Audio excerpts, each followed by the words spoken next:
Welcome into the Saints Insider Podcast. Today is Wednesday, March 26th. Do I have that right? We're in a new studio. I don't know what day it is. It's just Matt Paris and I. I'm Zach Ewing. He's Matthew Paris.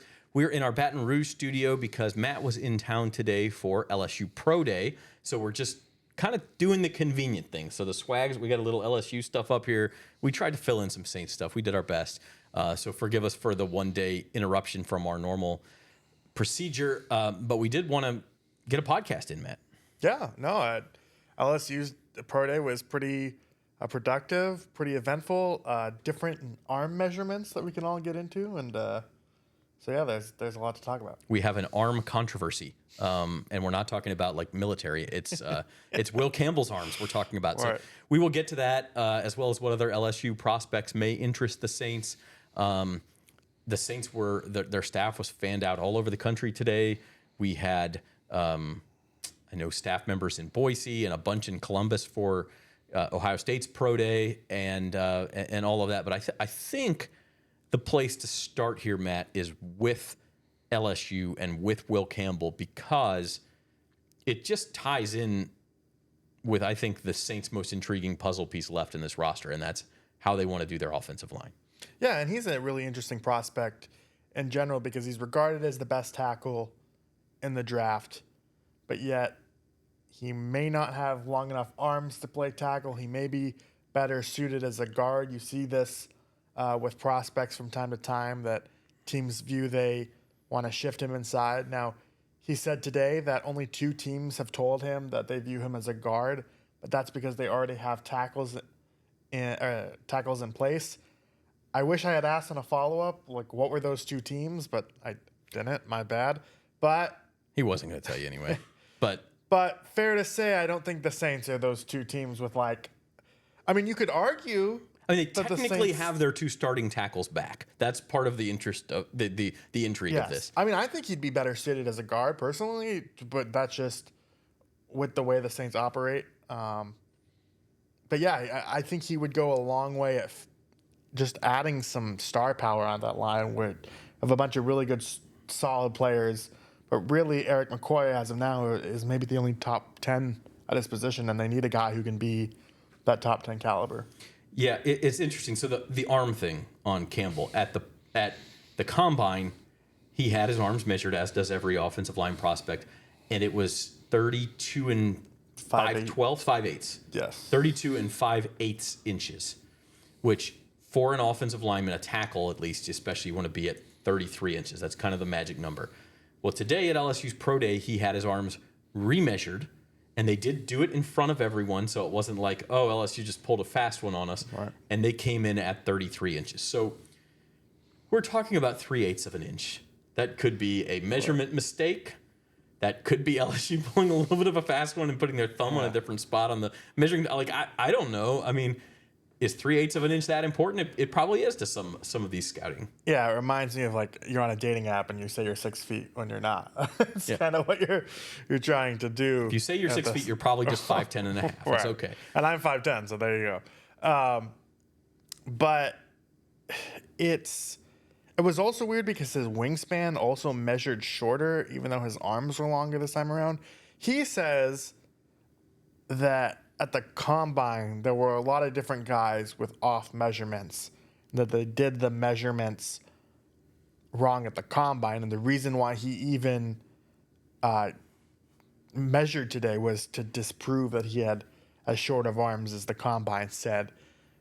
Now, he didn't do anything else at the Pro Day. He didn't run. He didn't do the bench press. Like, he didn't participate in any of the drills because he knocked the combine out of the park. So he didn't feel like he needed to prove himself in any way, except with this weird, arm length debate. But he said that, like, it wasn't a problem for the first 2 years, the last 2 years where I dominated. So, yeah, I like to imagine Will Campbell sitting on, like, a rack for the last month, having his arms stretched out, just get that little extra 1/8 of an inch. Just pop a shoulder out. Yeah. But seriously, like, you can see why it matters for a tackle. You're trying to reach to defend an edge rusher without holding and maintain your strength versus a guard on the interior where your arms are more compact and you're just trying to use that interior strength. Like, you can see why it matters, and tackles obviously get paid a lot more. They're arguably a much more important position. The Saints have a hole at left guard. Like, technically, they bring back 4 starters from last year's offensive line. They bring back Eric McCoy, who was hurt all the time, but he was the starter. Obviously, Cesar Ruiz hurt quite a bit. Tali Fuanga on the left side, and then Trevor Penning on the right side. Lucas Patrick was the starting left guard. He's gone. So that's where the hole is. And so if you're just looking for a 1-for-1, Will Campbell would fit at guard for the Saints. But I don't think they can afford to think like that. I mean, this is a Trevor Penning discussion also, but Right. No, I mean, you could get real creative with it. You could draft Will Campbell to be your left tackle, move Fuaga over to right, and then take Penning inside at guard and see how he does there. Now, you found pretty good results with Penning at right tackle, so would you really want to disrupt that after he was a disaster at left? I'm not sure, but there are some ways you can get creative with it. You could have Will Campbell be the right tackle. You could have Fuaga be the left, and then just have Penning, even if he doesn't work out at guard, just be your, swing tackle, utility type. He presents a lot of options, and I kind of think the Saints right now, they need players who can give them options just because of the way that the injuries unfolded last year. When all those guys got hurt, they didn't have many great options. yeah, I think it's a little bit different from last year's draft when it was they need a tackle. They know they need a tackle. Everybody else knows they need a tackle, and it's a deep tackle draft. And sure enough, they sat at 14 and they grabbed the best tackle available in Fuaga. It's not quite the same this year. For one thing, like you said, the hole is in a different spot, but they could do a lot of moving around. They do have some flexibility there. They also have, I think, more holes on this roster than they did last year, and the draft is not as deep at tackle. It's really Campbell or Armand Membu from Missouri who are looked at as like top 10, top 12 prospects. I did. Well, No, he could also is a guy who has played both. So Yeah. it's you almost want to throw him in the same boat. Yeah, and he could easily go ahead of Campbell. I mean, he's had a really nice pre-draft process. Because it's not as obvious that they need a tackle, like, you could go with a tight end and Tyler Warren. You could go defensive end. There are just positions at cornerback. There are positions across the board that this team still really needs. And, left guard, we did the show a week ago, and I said left guard was their biggest hole. They have since we recorded that, signed Dylan Radins from the Tennessee Titans. Gives them maybe a starter at left guard. We'll see how that pans out. But, that's still a position that needs to be addressed. It's just, do the Saints view first-round value at guard necessarily? I don't know. Yeah, we're going to skip ahead a slide, Alex, and go to Dylan Radins. And just, since you brought him up, Matt, but no, it's fine. Because it is germane to this discussion. Like, he is a guy who started 15 games for Tennessee last year at guard. Now, it was a right guard. It wasn't left guard. But, is he a starter in this league? I think he's probably on the fringe. Yeah. And I don't know if you go into the season penciling him in saying, he's our starting left guard. We got everything we need. We need nothing from the draft. Done. I don't think so. No, I mean, I think even if the position were to stay untouched, that would be an open competition for that spot. Landon Young, Will Clapp, who they signed, who has been mostly a center, but he can play guard. Kyle Hergel, who was a nice kind of undrafted find last year, could be in the mix for that. And so, it's not the most encouraging spot in the world. That's why there's still a need there. I do think they can get by, and if you were to look at the spots on the offensive line of where you could get by in general, I think teams would say left guard, but we've seen also like interior pass rushers just wreak havoc on this team, so it definitely needs to be addressed. Yeah, and like we talk about Radin starting 15 games for the Titans. Well, the Titans' offensive line was bad, really bad last year, and PFF grades, which again you take with a grain of salt, but he ranked 90th among guards, so just do the math. Right. 2 starters for every team is 64 guards, so he's 90th, so he was not a starting caliber guard per PFF. So, I don't know that they've solved it. He's kind of a good piece to have in the building and see where he fits. What about Trevor Penning? Because we've been having this discussion with Penning and moving to guard for like more than a year now. Yeah, if Luke was on this show, I think he would make the argument that, yeah, they could try him on it. I'm a little bit more skeptical of it just because I don't necessarily. I mean, he has the aggressiveness. I think that would really suit him well. You want aggressive guards on the inside, but I just don't know like if it would better suit him than. You think of Trevor Penning, the stuff he does well, the mauling, the athleticism on the outside, like the stuff in the run game he does. You want him to get out and kick. I don't know if you can do that as much at guard per se. So I don't know. I think he showed enough encouraging things at right tackle last year that you want to try and build upon that. And he's still a relatively young player to where maybe he could show growth there. And so I'm more inclined to leave him at tackle and find a guard elsewhere, but that's just me. Yeah, or maybe you find a tackle and a guard and you let Penning have a competition or be sort of your 6th lineman who fills in where you need him. I mean, to me, his issue in pass pro so often was his balance.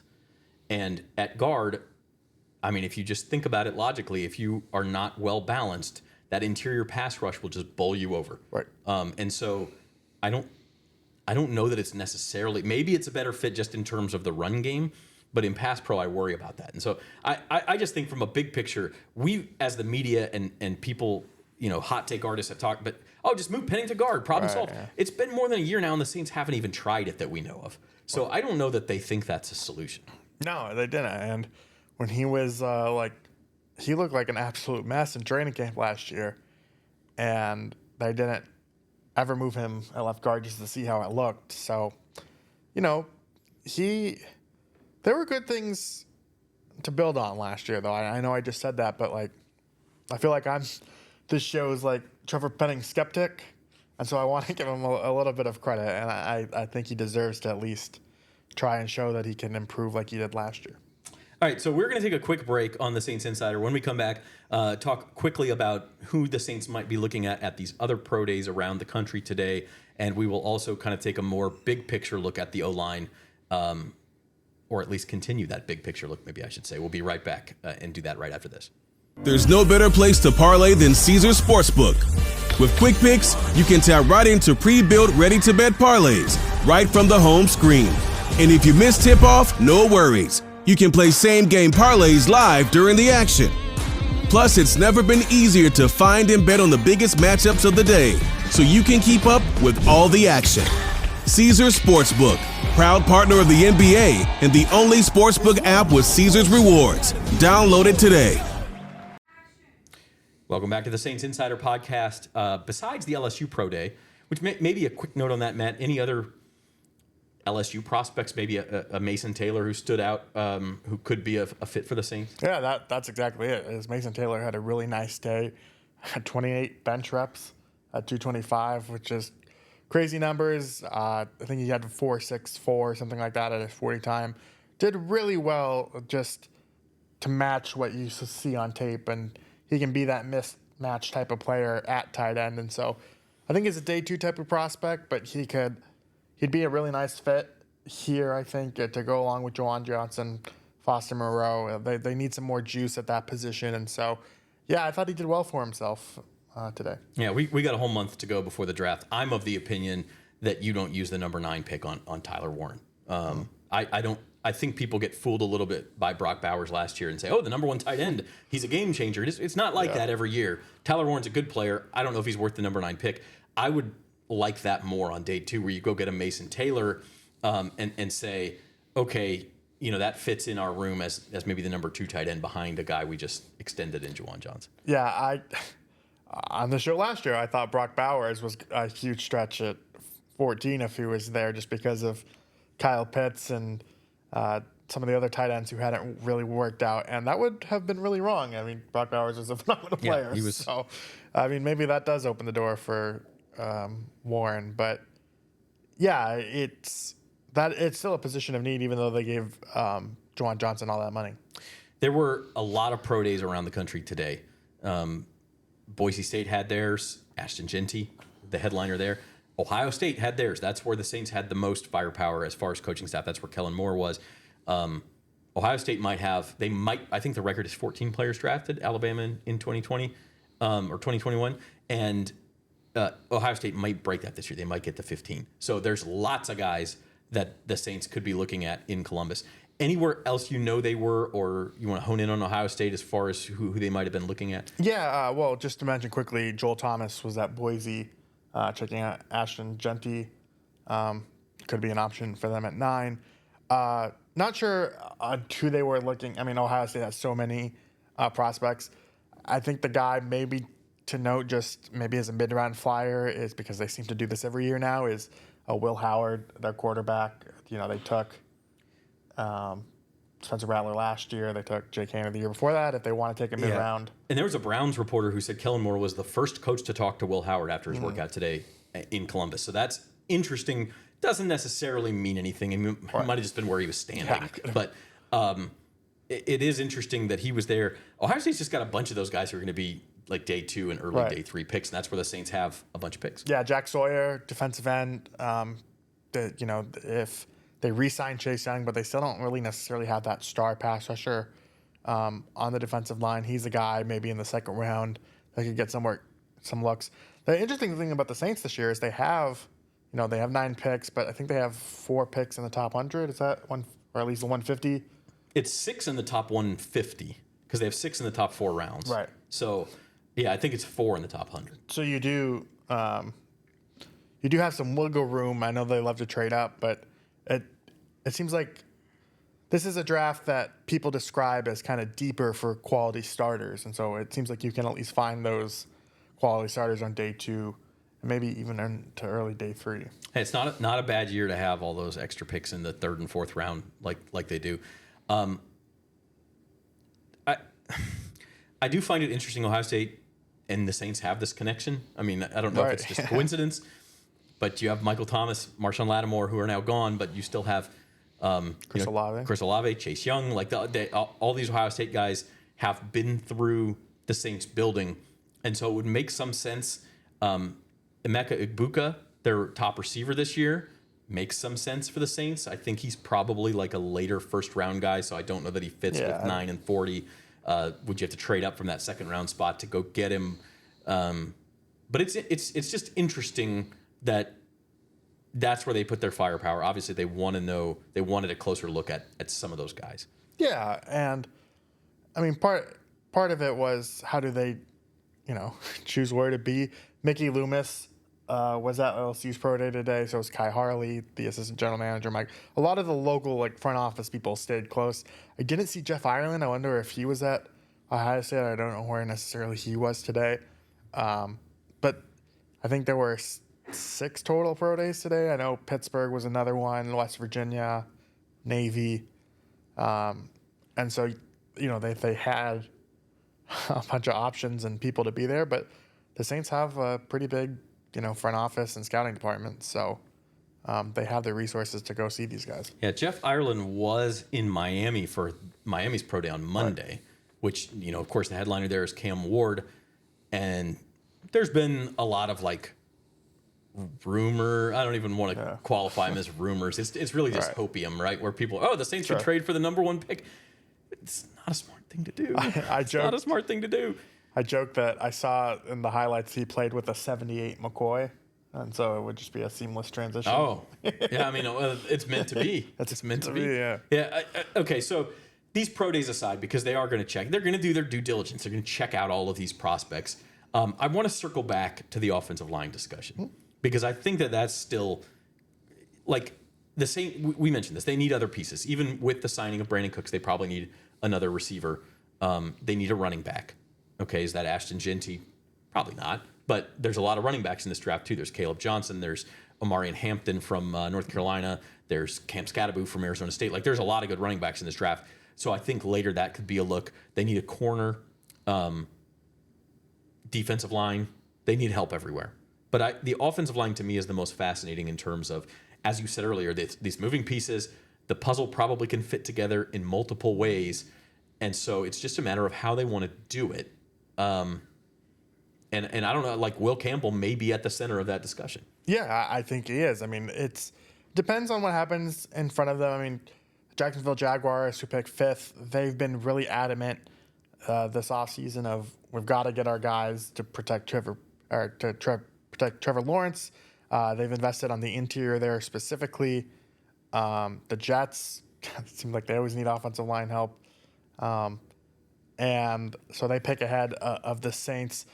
The thing with the Saints, I wonder, though, is, I think last year Derek Carr did a really nice job of masking kind of the weaknesses on the offensive line. And there was a big discrepancy of when, Derek Carr was there and when he was hurt. And I think you saw that the most on the offensive line. Mm-hmm. And I think Clint Kubiak, too, did a lot to kind of mask and help that line in general, too. And so the question with Kellen Moore is what type of offensive schemes is he going to run? He's been kind of cagey about, hey, are you a Shanahan type of wide zone, blocking scheme? Are you more of a power? What do you want to do here? And he said, we'll do a bit of everything. And, that works. It's just, I'm just interested to see how the coaching staff will kind of boost this offensive line as well, and how much the quarterback kind of masks it too.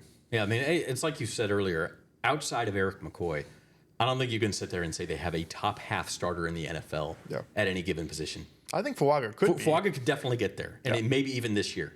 I just don't think as a rookie he was quite there yet. No, he wasn't. Cesar Ruiz is a good player. I don't know that he's ever going to be a Pro Bowl player. Yeah. And then Trevor Penning obviously is still kind of a work in progress. So, I don't know that there's any spot where you go, well, boy, he's entrenched there. We can't move him outside of Eric McCoy. Yeah.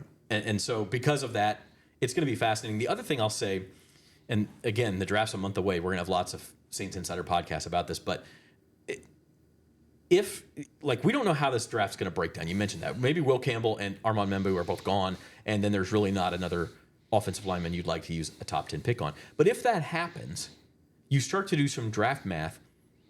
There's 8 picks in front of you. 2 go to offensive linemen, 2 go to quarterbacks. So Shedeur Sanders and Cam Ward both go. Travis Hunter's going to go. Ashton Genty's going to go. You start to Abdul Carter's going to go. Yeah. Maybe you get to 7 or 8 and Mason Graham or somebody is still hanging out there. And then you're like, boy, if we only have to move up 2 spots to get a Mason Graham who would fit like a glove on this team. Yeah. The possibilities are pretty endless. It is, and because it's not a strong quarterback draft in general, I don't think the price to move up for a non-quarterback would be nearly what it would be in other years where a bunch of teams are looking to get all the quarterbacks still on the board. It really just seems like there are 2, maybe 3 quarterbacks who will be taken in the first round, and so I do think that's to the Saints' benefit. Yeah, so 9 is an interesting spot, and I know that a lot of people were in the LSU Insider Studio, and the Saints don't like to draft LSU players. They didn't do it famously for years and years and years. And I think it was actually Will Clapp who broke that streak in 2019. He was the first one in 8 or 9 years. A lot of times it just hasn't quite fit, with their needs, and they haven't had top 10 picks. And LSU obviously has had a lot of their top guys go in the top 10. This may be the year where it fits, and maybe that's a good place for us to end. But just talking to Will Campbell today, he's a New Orleans guy. LSU guy, obviously, makes a lot of sense, Matt. He does. And it's just a matter of where do teams see him, where do the Saints see him? Because I think that, as much as we talked about the arms earlier on the show, it's really the positional fit, I think, is the more interesting question. Yeah, it's not like he didn't have T-Rex arms, right? Right. This is the only podcast where you're going to hear that. But his arms did measure at 33 inches today, and Will Campbell, a name to keep an eye on for sure over the next. I guess it's 4 weeks from tomorrow is the first round of the draft, so we are counting down. Until then, this has been the Saints Insider Podcast. We will be back with you shortly, either later this week or next week. And we're going to say goodbye. For our producer, Alex Lee, our thanks to her. He's Matthew Paris. I'm Zach Ewing. And thank you for watching the Saints Insider.